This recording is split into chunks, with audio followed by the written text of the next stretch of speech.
You're watching E.T.N, where we don't do news, we just talk entertainment. Share and subscribe. Kong's gonna win. The writing's on the wall. But don't worry, this is just an opinion piece. This is Rob, Entertainment Talk Nation. And this video I was thinking about this last night because there was a comment in one of my videos. User's name's Rocky Sands, and I kind of want to thank you for kind of triggering my brain on this one.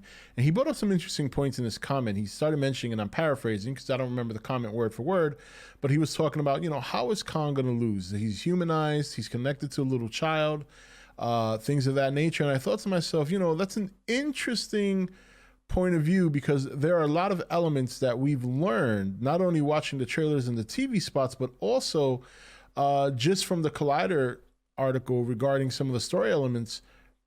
The writing is on the wall for a Kong victory. Really is. He is already kind of portrayed as the underdog.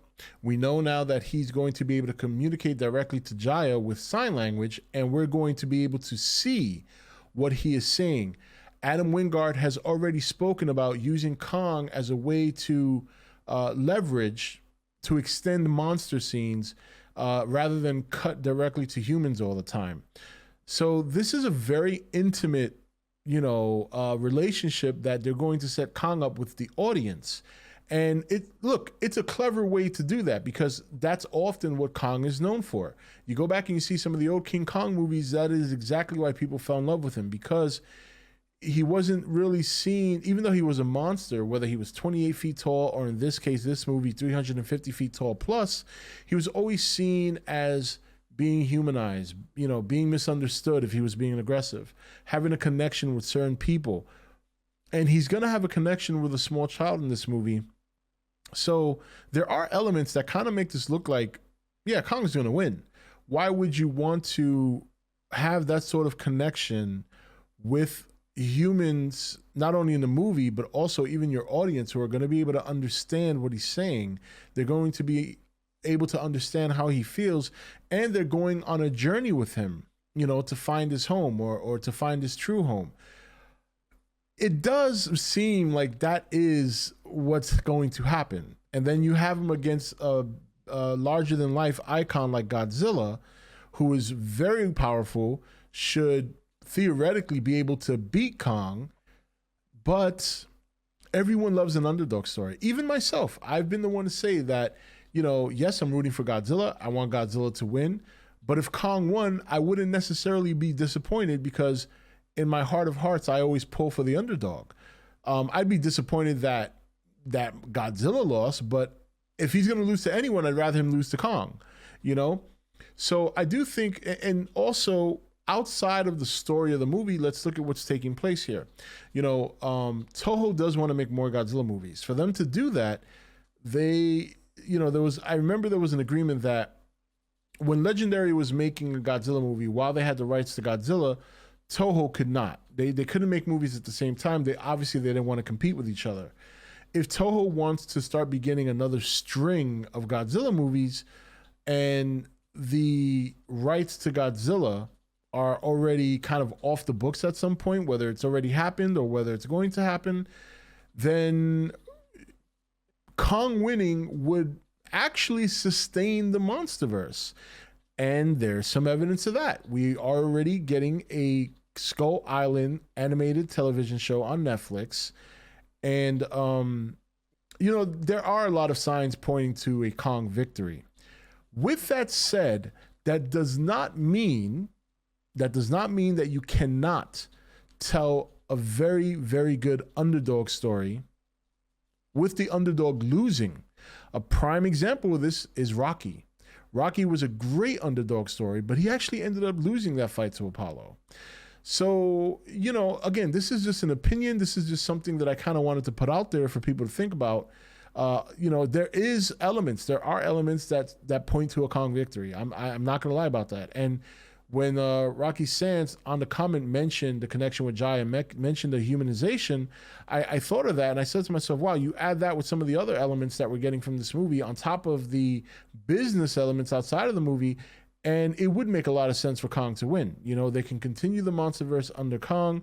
They can, continue to make content surrounded by Kong and some of their more original monster creations like Behemoth, like Methuselah.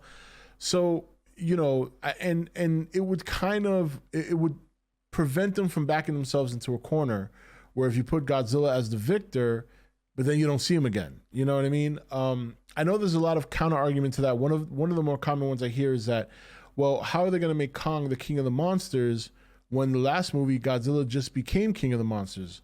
And I think that's where the 5-year gap comes into play. One of the descriptions on the new synopsis when we got some of the new story elements was that Godzilla has been reigning as the king of monsters for the last 5 years. And I'm paraphrasing, that's not word for word, but that is what it says. So if he's been ruling for the last 5 years, obviously story-wise, he's been running the show for a while.